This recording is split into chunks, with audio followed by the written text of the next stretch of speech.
Martin Lewis's job is to tell households how they personally can save money. But given the cost of living crisis, he's almost set to give up. People are getting in touch with you all the time, and they are very worried, aren't they, about what is coming? I've been the money-saving expert since 2000. I've been through the financial crash. I've been through COVID, which was mitigated by some of the measures the Chancellor put in place. This is the worst. Where we are right now, this is the worst. When I'm reading messages from people telling me that, money prioritisation used to be, do I go to the hairdressers or do I go to the pub and have a takeaway?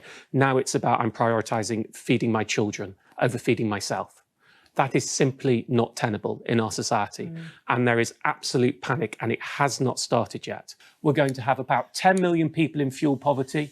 We have a real absolute, not relative poverty issue going to come in the UK, with food banks oversubscribed, with debt crisis agencies do not have any tools. And I need to say, with the Chancellor coming on in a moment, if you forgive me, as the money-saving expert who's been known for this, I am virtually out of tools to help people now. It's not something money management can fix. It's not something for those on the lowest incomes telling them to cut their belts will work. We need political intervention. That was a pretty powerful challenge to the government. And the next day, Martin Lewis got the chance to have a pop at a minister directly.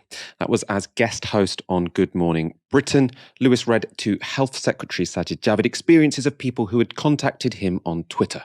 Cozzy on Twitter. My husband is on oxygen 24/7 and a ventilator at night. Without the price increases, we are already using around £180 a month for gas and electric. So that'll go up to £270 in April as a rough average and £360 in October. We don't have the heating on and sit with blankets on us. We lost his income of over £20,000 a year when he had to stop work. Clearly desperate. And another, Lisa on Twitter.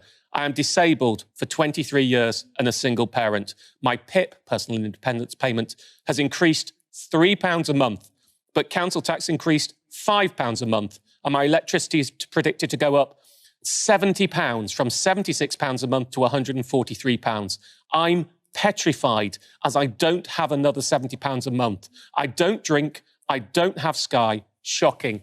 What help is there for people with medical conditions and disability for a likely year-on-year doubling in energy bills?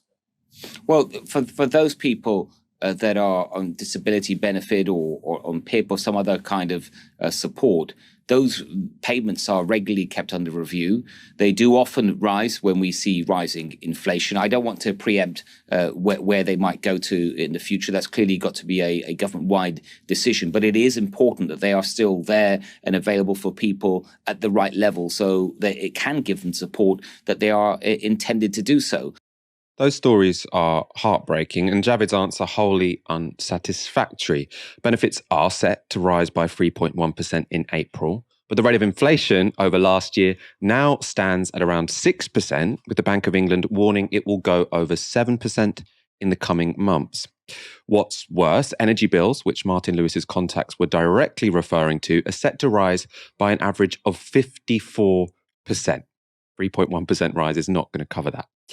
Lewis went on to say this. Centre's hat for a second and putting on my campaigner's hat. Secretary of State, people on oxygen concentrators, people on dialysis machine, people with electric wheelchairs are in panic and shock that their lives are going to be cut off because of these energy rises. I know we have cabinet government. I know you sit around that table. Please, as Secretary of State for Health, will you champion those people and make sure that we don't disable their lives going forward with what's about to happen in April? It's not a question. You don't have to answer or give me a commitment actually, here. I want to answer very straightforward. Yes, absolutely. Those are some of the most important people in our society, and that is exactly the kind of people that we should do everything we can to support, including from my department and the NHS. We'll wait and see if Rishi Sunak does come up with something for these groups in Wednesday's spring statement. But I wouldn't have much confidence these are the exact people who the Tories have clobbered since 2010. So you've got Sajid Javid. Oh, of course, these are the people we would help. These are exactly the people you have been demonising and making life miserable for, essentially, for 12 years now. Barnaby, I want to bring you in on this. What did you make of that exchange between Martin Lewis and Sajid Javid? Is he new comrade number one on our TV screens?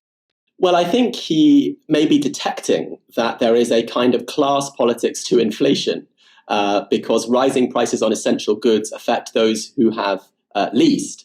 And there's also a class politics, and this is at the point that I hope we'll come on to now. There's also a class politics to the deflationary policies that this government is pursuing on the sly. So the government's chosen this particular moment with rising energy and food prices, two hikes that hit the poorest hardest, to cut benefits. The real terms rises in benefits that have been announced so far are actually cuts. They're below the level of inflation, 2 or 3% below the level of inflation. So it's just like Thatcher, who shrunk the money supply to fight inflation by taking money from the worst off through tax changes and benefit cuts. And now Andrew Bailey, the governor of the Bank of England, on £750,000, I think, calls for wage restraint from working people. So there is a class politics in the attempt to shrink the money supply by making sure that the poorest pay the price. And people sitting on assets that have risen in value over decades and not just years are fine. And that's a stark indication of the skewed inflation, which also Jack Monroe and others have been talking about recently. The inflation that we're seeing now is affecting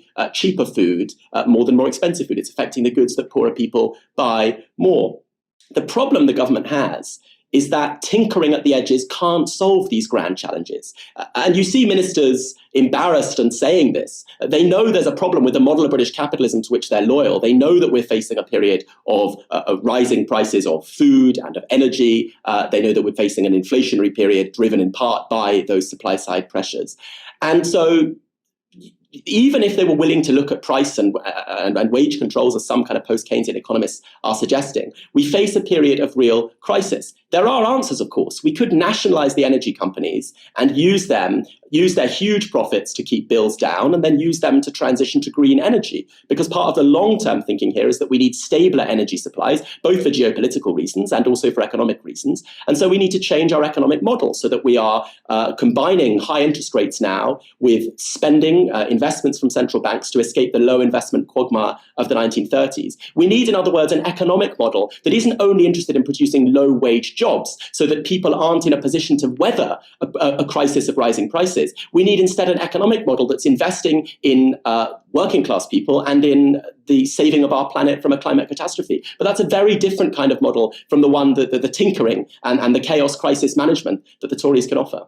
Even tinkering is probably maybe being a bit too kind to them. I think tinkering would be what Labour would do. I think the Tories is even worse than that at this point. Let's stick with the cost of living crisis. Because in his spring statement this Wednesday, Rishi Sunak will be tasked with responding to that cost of living crisis. And as was mentioned by Martin Lewis, much of that crisis is driven by an increase in fuel costs. From next month, the energy price cap is rising by 54%, meaning those on default tariffs paying by direct debit will see an increase of £693 to their energy bills per year. For an average household, that's going from £1,270 to £1,970.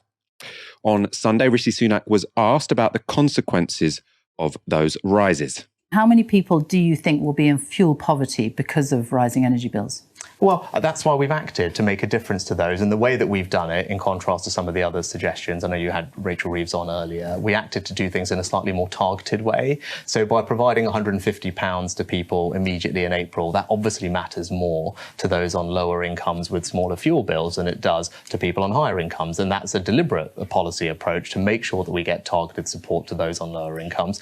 We also have a range of other schemes to help people in fuel poverty. For example, one of the things we do every year is invest about £1 billion to upgrade the energy efficiency of people who are in fuel poverty's homes. That saves them around £300 a year on their energy bill, and that's a long-term solution to this problem. But that's now, and what I wanted to know is how many people you think could fall into fuel poverty because of all this. There are about 3 million, or there were in 2020.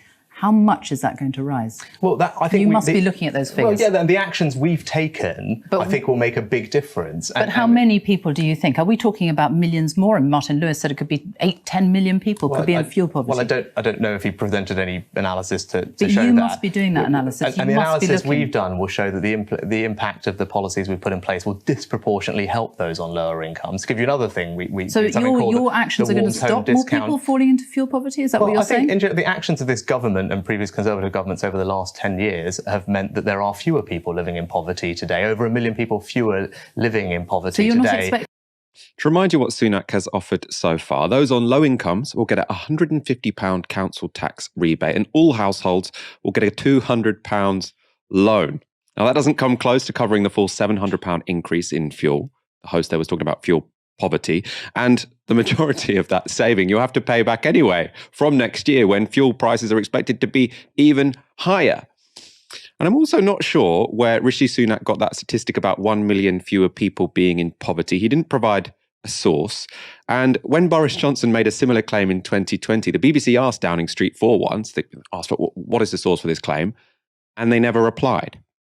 In fact, the latest government statistics we can find show that relative poverty after housing costs has risen from 21% to 22% since 2010. And it's even more worrying when you look at the trends. This is from the Joseph Rowntree Foundation on Child Poverty. Children have had the highest poverty rates throughout the last 25 years. 25 years ago, a third of children lived in poverty. This fell to 28% by 2004-2005 and reached its lowest level of 27% in 2010-2011 to 2013-2014. Since then, child poverty has been rising, reaching 31% in the years 2019 to 2020. Barnaby, like clockwork, the Tories come to power and declines in poverty go into reverse. Then they kind of gaslight us all and say, no, actually, millions of people have come out of poverty. We're just not going to give you a source or, explain why we think that's true and why you should believe it. Well, they have a troubled history with statistics. Remember, only recently, before they discovered that poverty was falling, they claimed that crime was falling.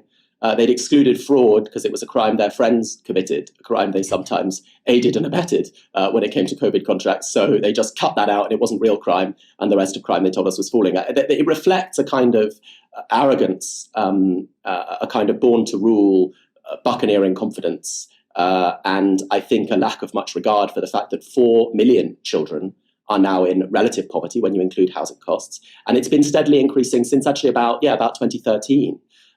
So in other words, just as the austerity cuts of the post-2010 regime began really to bite, relative child poverty began to increase, and it's been increasing ever since. I think one big lesson for the left to take stock of here is the fragility of the previous period of declines in child poverty, quite impressive declines in the 2000s under New Labour.